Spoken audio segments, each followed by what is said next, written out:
अस्सलामु अलैकुम प्यारे दोस्तों। पहले ज़माने में एक नेक बादशाह था। एक मर्तबा बादशाह अपने वज़ीरों के साथ शेर के लिए निकला। जंगल के करीब डेरे डाले गए। जब खाने का वक्त हुआ तो दस्तरखान बिछाया गया। इतने में बादशाह ने देखा कि एक बहुत बड़े दरख्त पर एक बंदर बैठा हुआ है। सब खामोशी के साथ देख रहा है। उसमें बंदरों वाली कोई भी हरकत ना थी। बादशाह ने कहा, थोड़ा सा खाना इस बंदर के सामने भी डाल दो। नौकरों ने थोड़ा सा खाना उस बंदर के सामने भी डाल दिया। बंदर पेड़ से नीचे उतरकर आता है और एक ठेकरी पर कोयले से कुछ लिखता है और फिर बंदर ने वो ठेकरी बादशाह को दे दिया। ठीकरी पर लिखा हुआ था, मैं ऐसे खाने नहीं खाऊंगा, बल्कि जैसा दस्तरखान बादशाह के लिए लगाया गया है वैसा ही मेरे लिए भी लगाया जाए। बादशाह को ये देख करके बड़ी हैरानी हुई। बादशाह ने हुक्म दिया कि इसके लिए भी एक ऐसा ही दस्तरखान लगाया जाए जैसे मेरे लिए लगाया गया है। इसके बाद बंदर दरख्त से नीचे उतर कर आया और खाना खा करके फिर से दरख्त पर चढ़ गया। अचानक आसमान पर काले रंग के बादल छा गए। नौकरों ने जल्दी जल्दी सारा सामान समेटा। बादशाह ने नौकरों से कहा, एक टाट का टुकड़ा बंदर के सामने रख दो, कहीं वो भीग न जाए। नौकरों ने एक टाट का टुकड़ा बंदर के पास लाकर रख दिया। बंदर ने फिर कुछ ठीकरी पर लिखा और बादशाह को दे दिया। उस पर लिखा हुआ था, जैसा खेमा बादशाह के लिए लगाया गया है वैसा खेमा मेरे लिए लगाया जाए, तब मैं आऊँगा। बादशाह के कहने पर वैसा ही खेमा बंदर के लिए भी लगाया गया। इतने में बारिश शुरू हो गई। वो बंदर दरख्त से नीचे उतर करके अपने खेमे के अंदर चला गया। कुछ दिनों के बाद बादशाह जब वापस जाने लगा तो बादशाह ने नौकरों से कहा कि जाओ और बंदर से पूछ करके आओ, क्या वो हमारे साथ जाने के लिए तैयार है। तो बंदर ने एक ठीकरी पर कुछ लिखा कि जैसा हाथी बादशाह के लिए तैयार किया गया है वैसा ही हाथी मेरे लिए भी तैयार किया जाए, तब मैं जाऊंगा। बादशाह बंदर के अंदर दिलचस्पी लेने लगा और उसके लिए भी अपने जैसे सवारी तैयार करवाई। जब महल के पास पहुंचे तो बादशाह ने हुक्म दिया, जो खेमा नौकरों के लिए है उनमें से एक खेमा बंदर को दे दिया जाए। लेकिन बंदर ने फिर से कुछ लिख करके दिया कि जैसा महल बादशाह के लिए है वैसा महल मेरे लिए बनाया जाए, फिर मैं वहां रहूंगा, वरना मैं वापस जंगल में चला जाऊंगा। बादशाह के पास एक और महल भी था जहां पर वो बहुत कम आया जाया करता था। वो महल बंदर को दे दिया गया। बादशाह की बीवी और नौकर को बंदर से बहुत ज्यादा चिढ़ हो गई थी। इधर बंदर ने बादशाह के महल में आना जाना शुरू कर दिया। बंदर मुकदमे बहुत गौर से सुनता। जब बादशाह कोई गलत फैसले लेने वाला होता तो बंदर बादशाह के हाथ से फौरन कागज को लेकर के फाड़ देता और कलम से सही फैसला लिख करके बादशाह के हाथ में दे देता। शुरू में तो बादशाह को बहुत गुस्सा आया, लेकिन फिर बादशाह समझ गया कि इस बंदर की वजह से वो बहुत सारी गलतियों से बच गया है। उस बादशाह की एक खूबसूरत बेटी थी। बादशाह अपनी बेटी से दिलो जान से ज्यादा मोहब्बत करता था। बंदर को देखने का शौक बादशाह की बेटी को भी पैदा हो गया। एक दिन शहजादी अपनी सहेलियों के साथ बंदर को देखने के लिए आई। जब बंदर ने शहजादी को देखा तो उसे देख करके वो घूरने लगा। शहजादी बंदर के डर से महल के अंदर भाग गई और उसके बाद से ये होने लगा कि शहजादी जब भी बन सवर करके अपना चेहरा आईने में देखती तो पीछे से बंदर का चेहरा नजर आ जाता। पता नहीं कैसे बंदर उसके कमरे में घुस जाता। एक दिन बंदर ने पर्ची में कुछ लिख करके शहजादी के हाथ में थमा दिया। उस पर्ची में लिखा हुआ था, क्या तुम मेरे साथ शादी करोगी? यकीन करो मैं बहुत खूबसूरत हूँ। शहजादी जानती थी ये तहजीबमंद बंदर मुझे कोई नुकसान नहीं पहुँचाएगा। धीरे धीरे शहजादी को बंदर से हमदर्दी हो गई। जब ये बात बादशाह तक पहुँची तो उसे ये बात अच्छी ना लगी कि बंदर उसकी बेटी के कमरे में आता जाता है। बादशाह अगले दिन बंदर से मिलने के लिए उसके पास आया। बंदर महल में मौजूद था। बादशाह कहने लगा کہ دیکھو میں نہیں جانتا تم کون ہو، میں نے تمہاری ہر بات کو مانا، تمہیں اپنے برابری کا درجہ دیا، شاید دوسرا کوئی بادشاہ تمہارے ساتھ ایسا نہ کرتا، اور اب تم میری بیٹی کو پریشان کرنا شروع کر دیا ہے۔ یہ بات مجھے ذرا بھی اچھی نہیں لگی۔ اس سے پہلے کہ میں کچھ سخت قدم اٹھاؤں تم باز آ جاؤ۔ بندر جھٹ سے محل میں سے کاغذ اور قلم لے کر کے آیا اور کچھ لکھ کر کے بادشاہ کو دے دیا۔ اس میں لکھا ہوا تھا، میں آپ کی بیٹی سے شادی کرنا چاہتا ہوں اور آپ کو یقین دلاتا ہوں میں آپ کی بیٹی کو ہمیشہ خوش رکھوں گا۔ بادشاہ کو یہ پڑھ کر کے ہکا بکا رہ گیا۔ اپنی پھول جیسی شہزادی کی شادی اس بندر سے، یہ تو کبھی نہیں ہو سکتا۔ بادشاہ نے کہا، ایسا تو میری زندگی میں کبھی ہو نہیں سکتا۔ بندر نے لپک کر کے بادشاہ کی کمر سے تلوار نکالی اور دوسرے ہاتھ سے لکھا کہ اگر ایسا آپ کی زندگی میں نہیں ہو سکتا تو مرنے کے لیے تیار ہو جائیے، میں آپ کو مار کر کے آپ کی بیٹی سے شادی کر لوں گا۔ آپ میرے محسن ہیں، آپ نے مجھے اس محل میں رکھا، کھانے پینے کا انتظام کیا، میں آپ کو مار کر کے اپنا ہاتھ خون سے نہیں رنگنا چاہتا۔ بادشاہ نے اپنی موت کو سامنے دیکھا تو کہنے لگا، اچھا مجھے تھوڑا سوچنے کا موقع دو۔ بادشاہ اپنے محل واپس آ گیا۔ وہ بہت پریشان ہوا، ایک طرف بیٹی تھی اور دوسری طرف اس کی اپنی جان۔ ساری رات ٹہلتے ہوئے اس نے پریشانی میں گزار دی، لیکن اپنی بیوی کو اس نے کچھ بھی نہیں بتایا۔ وہ جانتا تھا کہ بیوی کو جیسے ہی پتہ چلے گا وہ سارا محل اپنے سر پر اٹھا لے گی۔ صبح ہونے تک بادشاہ فیصلہ کر چکا تھا کہ وہ اپنی جان دے دے گا، لیکن اپنی بیٹی کی شادی بندر سے کبھی نہیں کرے گا۔ وہ کچھ نصیحتیں کرنے کے لیے اپنی بیٹی کے پاس گیا۔ بیٹی، کل کو اگر مجھے کچھ ہو جائے تو تم اپنی ماں کو کیسے تمہیں دیکھنا ہے اور سلطنت کو کیسے سنبھالنا ہے؟ شہزادی نے آنکھوں میں آنسو بھر کر کے کہا، ابا جان، یہ بات آپ کیسی کر رہے ہیں؟ اللہ تعالیٰ آپ کی عمر میں برکت عطا فرمائے۔ بادشاہ نے کہا، میری بیٹی، وہ بندر میرے پیچھے پڑ گیا ہے اور مجھ سے کہتا ہے میں اس کی شادی تم سے کر دوں ورنہ وہ مجھے جان سے مار دے گا، لیکن یہ تو ممکن نہیں ہے کہ میں تمہاری شادی اس سے بھلا کیسے کر سکتا ہوں؟ تمہاری ماں نے اس کے قتل کے کئی بار منصوبے بنائے لیکن وہ ہمیشہ ناکام رہی۔ وہ بندر آج بھی زندہ پھرتا ہے۔ بادشاہ کہنے لگا، میں جا کر کے بندر سے صاف صاف بتا دیتا ہوں کہ میں تمہاری شادی اپنی بیٹی کے ساتھ نہیں کر سکتا، اس کے بعد شاید وہ مجھے جان سے مار دے اور تم اپنی ماں کے ساتھ تہخانے میں جا کر کے چھپ جانا، اس وقت تک باہر نہ نکلنا جب تک کہ وہ بندر یہاں سے نہ چلا جائے۔ شہزادی نے کہا، ابا آپ اپنی جان کو بیکار میں نہ دیں، آپ میرے والی ہی نہیں بلکہ سلطنت کے بادشاہ بھی ہیں، آپ جا کر کے بندر سے رشتے کے لیے ہاں کر دیجئے۔ آخر کار شہزادی نے جیسے تیسے اپنے باپ کو منا ہی لیا۔ بادشاہ نے بندر کو اپنی رضامندی بتائی اور بندر نے کہا، آپ شادی کی تیاری شروع کریں۔ ملکہ کو جب یہ بات معلوم ہوئی تو اس نے سارا محل اپنے سر پر اٹھا لیا۔ نکاح والے دن بادشاہ نے ملکہ کو ایک کمرے میں بند کر دیا اور شہزادی کا نکاح اس بندر کے ساتھ کروا دیا۔ شہزادی رخصت ہو کر کے بندر کے محل چلی گئی۔ اگلے دن جب شہزادی محل سے واپس آئی تو بہت ہی زیادہ خوش تھی۔ ملکہ نے جب یہ دیکھا وہ حیران رہ گئی۔ ملکہ بولی، بیٹی تم اس بندر کے ساتھ میں اتنی خوش کیسے ہو؟ شہزادی بولی، ہاں میں بہت خوش ہوں۔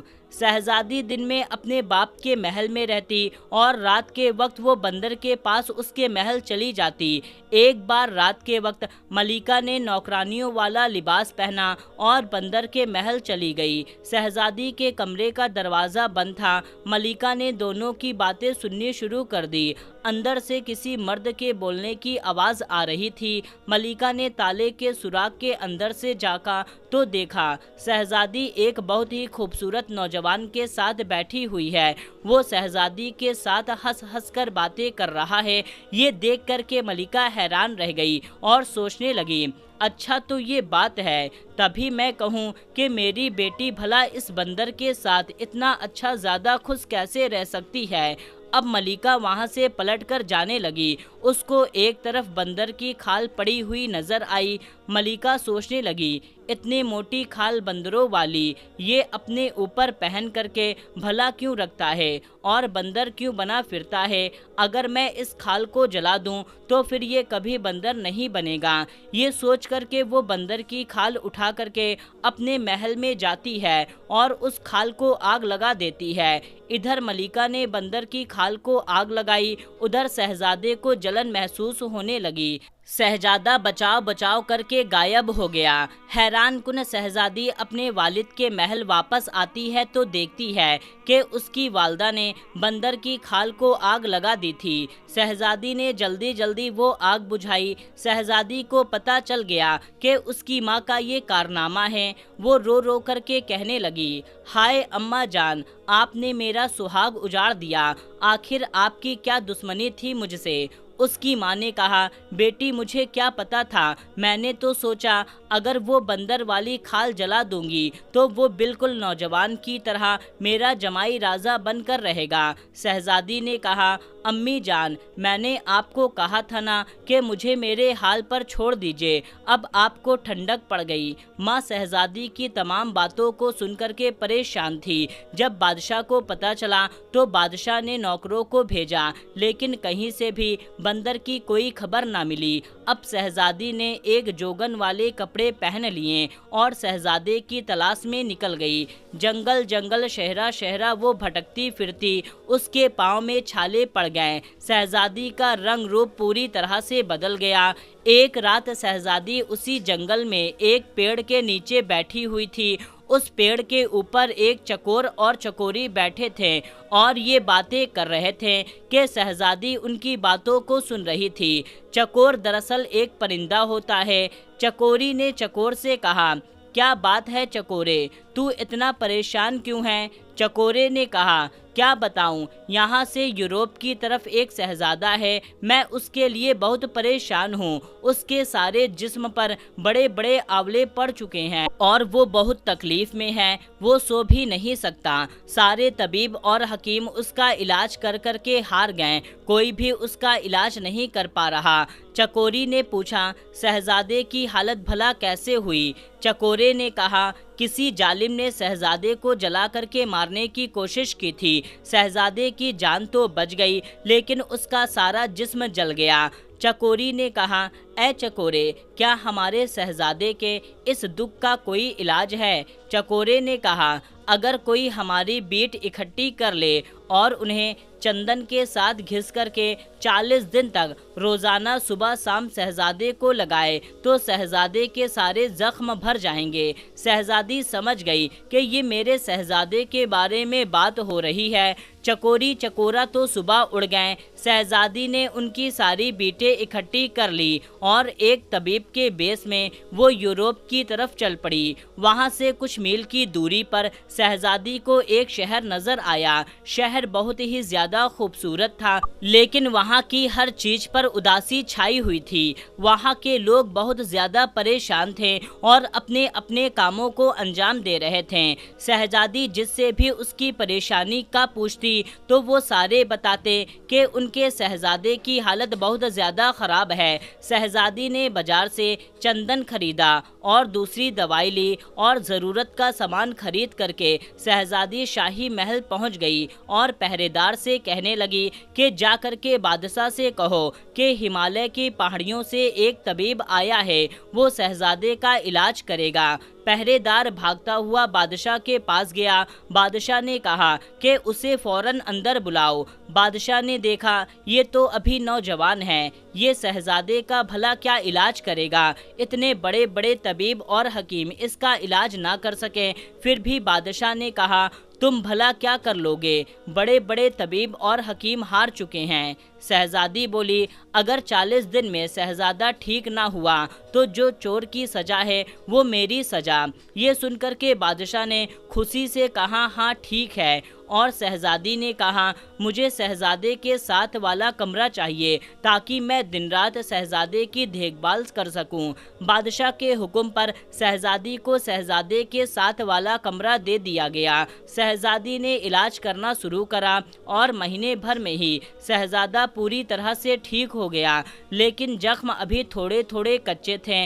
जैसे ही चकोरी और चकोरा ने 40 दिन की बात की थी, इसी तरह शहजादी शहजादे की खिदमत करती रही और बादशाह ने उसे बहुत भारी इनाम देने की तैयारी कर रखी थी और शहजादा उस तबीब का दिल से शुक्रगुजार था। लेकिन हुआ ये कि 40वें दिन शहजादी ने शहजादे के जिस्म पर वो लेप लगाया और वहाँ से निकल गई और अपने महल की तरफ लौट आई। शहजादी ने वहाँ आने से पहले शहजादे की अंगूठी ज़रूर उससे मांग ली थी और शहजादे की अंगूठी वो अपने साथ लेकर के अपने वालिद के महल पर वापस आ गई। इधर शहजादे को ये मालूम नहीं था कि तबीब चला गया है। महल में शहजादे की सेहत याबी की तैयारी जोर शोर से हो रही थी, लेकिन तबीब का दूर दूर तक कोई अता पता न था। शहजादा बहुत ज़्यादा परेशान था और बादशाह भी हैरान था कि ये कैसा तबीब है, ये कैसा हकीम है जो बगैर किसी पैसे का तगाज़ा किए वहाँ खामोशी के साथ चला गया। शहजादा जब मुकम्मल तौर पर ठीक हो गया तो उसको अपनी नई नवेली दुल्हन की याद आई। एक दिन वो अपने वालिद से इजाज़त लेकर के शिकार के बहाने से निकला और सीधा अपने ससुराल चला गया। उसने शाही लिबास पहन रखा था, उसके साथ फौज का एक शाही दस्ता भी मौजूद था। नौकरों ने उसे बड़े ही एहतराम के साथ बैठाया और बादशाह को खबर दी। बादशाह बेटी के गम में वक्त से पहले ही बूढ़ा हो चुका था। शहजादे ने बड़े ही अदब से बादशाह को सलाम पेश किया। बादशाह ने कहा, बेटा तुम कौन हो, कहाँ से आए हो? शहजादे मालूम देते हो, लेकिन मैं तुम्हें नहीं जानता। शहजादे ने कहा, ऐ मेरे मोहसिन, आप भले ही मुझे नहीं जानते, लेकिन मैं आपको कभी नहीं भूल सकता। मैं तो आपको बहुत अच्छी तरह से जानता हूँ। दरअसल मैं वही बंदर हूँ जिसको आपने अपने बराबरी का दर्जा दिया था, अपने महल में रखा था, खिलाया पिलाया और अपनी बेटी के साथ मेरी शादी कर दी थी। बादशाह ने खुशी से और हैरत से पूछा कि बेटा ये कैसे मुमकिन है? शहजादे ने कहा, मैं आपको अपनी पूरी कहानी बाद में बताऊंगा, पहले बताइए कि मेरी दुल्हन कहाँ है? बादशाह ने कहा, बेटा वो तुम्हारे जाने के बाद उसी महल में अकेली रहती है। शहजादा वहाँ से खुशी से भागता हुआ महल के अंदर गया। शहजादी गम की तस्वीर बनी बैठी थी, फूल सा चेहरा मुरझाया हुआ था। शहजादे को अपने सामने देख करके शहजादी को यकीन ही नहीं आया। शहजादे ने कहा, हाँ शहजादी, तुम्हारी मोहब्बत मुझे यहाँ खींच लाई। तुम्हारी माँ ने मुझे मारने की तो कोई कसर न छोड़ा, सारे जिस्म पर बड़े बड़े आंवलों से भर गया था, मेरे बचने की कोई उम्मीद न थी। शहजादी ने कहा, फिर तुम भला कैसे ठीक हुए? शहजादे ने उसे अपनी पूरी ठीक होने की कहानी बताई। शहजादी ने कहा, अच्छा तो आप उस हकीम को बहुत मालामाल कर दिया होगा। शहजादे ने कहा, नहीं, हैरत की बात तो ये है कि उसने हमसे कुछ भी ना लिया सिवाय मेरी एक अंगूठी के और चुपचाप वहाँ से चला गया। शहजादी ने उसे अंगूठी दिखाई और पूछा, क्या ये आपकी अंगूठी है? शहजादे ने कहा, हाँ, लेकिन ये तुम्हारे पास कैसे आई? शहजादी ने कहा, क्योंकि वो तबीब कोई और नहीं बल्कि मैं ही थी। फिर शहजादी ने उसे पूरी कहानी सुनाई। शहजादी ने कहा, मेरी माँ भी आपकी दुश्मन नहीं थी। जब मेरी माँ ने आपको इंसान बने हुए देखा तो उसने बंदर की खाल को जला दिया। ना ही ये खाल होगी और ना ही आप दोबारा बंदर बनेंगे। शहजादी बोली, गलती आपकी भी है कि आपने मुझे कभी बंदर बनने की सच्चाई नहीं बताई, वरना मैं उस खाल को अपनी जान से ज़्यादा हिफाजत के साथ रखती। शहजादे ने कहा, दरअसल मुझे ये सारी बात बताने का कभी मौका ही नहीं मिला। तकरीबन 1 साल पहले की बात है। मैं शिकार करने के लिए निकला और मेरे साथ नौकर भी थे। जंगल में मुझे एक हिरन नज़र आया। मैंने उस पर तीर चलाया। वो हिरन मेरे आंखों से ओझल हो गया। मैं उस हिरन की तलाश में निकला। मैं इतने आगे निकल गया कि जो मेरे साथ लोग थे वो सब पीछे छूट गए। मैं अपने साथियों से बिछड़ गया। मैंने देखा कि सहरा के पास एक बुजुर्ग बैठे हैं। उनके करीब एक 10-12 साल का बच्चा बैठा हुआ है। वो बुजुर्ग रो रहे थे। उस बच्चे की टांग से खून बह रहा था। वो बुजुर्ग रो रो करके उस शख्स शख्स को बद्दुआ देते जा रहे थे जिसने उनके बच्चे की टांग पर तीर चलाया था। मुझे देख करके बुजुर्ग ने गुस्से से कहा, तुम इंसान हो या बंदर हो, तमीज तो तुम्हें छू करके भी नहीं गुजरती। बस ये उनके कहने ही की देर थी, मैं फौरन इंसान से बंदर की शक्ल में तब्दील हो गया। अब तू जंगल में भटकता भटकता फिरेगा, तुझे कहीं भी ठिकाना नहीं मिलेगा। उनकी बद्दुआ से और अपनी हालत से मैं इतना परेशान हुआ, मैंने उनके पांव पकड़ लिए और रो रो करके उनसे माफ़ी मांगने लगा। मेरी उस हालत को देख करके उस बच्चे को मुझ पर तरस आ गया। उसने अपने दादा से कहा कि दादा जान, जब इंसान अपनी गलती को मान ले तो उसे माफ़ कर देना चाहिए, हमें चाहिए कि हम इसे माफ़ कर दें। लड़के ने जब बहुत ज़्यादा इसरार किया तो बुजुर्ग ने कहा, देख इससे कुछ सीख, तूने इसके साथ क्या किया और ये तेरी भलाई मांग रहा है। खैर मैं अपनी बद्दुआ को वापस नहीं ले सकता, लेकिन इसको कम कर सकता हूँ। साल भर तू बंदर ही रहेगा। जब कोई भी लड़की तुझसे हमदर्दी करते हुए शादी के लिए तैयार हो जाएगी तब तू अपनी असली हालत में वापस लौट आएगा। अगर 1 साल से पहले तेरी शादी हो गई, सिर्फ अपनी बीबी के सामने ही तो इंसानी शक्ल में आ सकेगा। मजबूर हो करके मैं वहाँ से आ गया। मैं वापस अपने महल नहीं जा सकता था, मेरा कोई ठिकाना नहीं था। 6 महीने तक मैं जंगल में यूं ही भटकता रहा। उसके बाद मेरी मुलाकात तुम्हारे वालिद के साथ जंगल में हो गई, जो मुझे वहाँ से अपने साथ महल ले आए। फिर बादशाह ने तुम्हारी शादी मुझसे करवा दी और आगे की सारी बात तुम अच्छी तरह से जानती हो। शहजादे की ये बात खत्म ही हुई थी कि मलिका और बादशाह ने सारी गुफ्तगू को सुन लिया। फिर मलिका ने शहजादे से माफ़ी मांगी और शहजादे ने मलिका को माफ़ कर दिया। बादशाह ने कहा, हमारा कोई बेटा नहीं है, बेटा अब तुम मेरे पास रहोगे। शहजादे ने कहा, अभी तो मुझे अपनी दुल्हन को लेकर के अपने महल पर जाना है, अपने वालिद वालदा से मिलवाने के लिए लेकर जाना है, लेकिन मैं आपसे वादा करता हूँ मैं आपका हाथ बटाने ज़रूर आता रहूँगा। उसके बाद शहजादा अपनी दुल्हन को साथ लेकर के अपने घर चला गया और फिर दोनों हंसी खुशी वहीं पर ज़िंदगी गुजारने लगे। दोस्तों आज के इस वीडियो में बस इतना ही, मिलते हैं तब तक के लिए अस्सलामु अलैकुम, अल्लाह हाफिज़।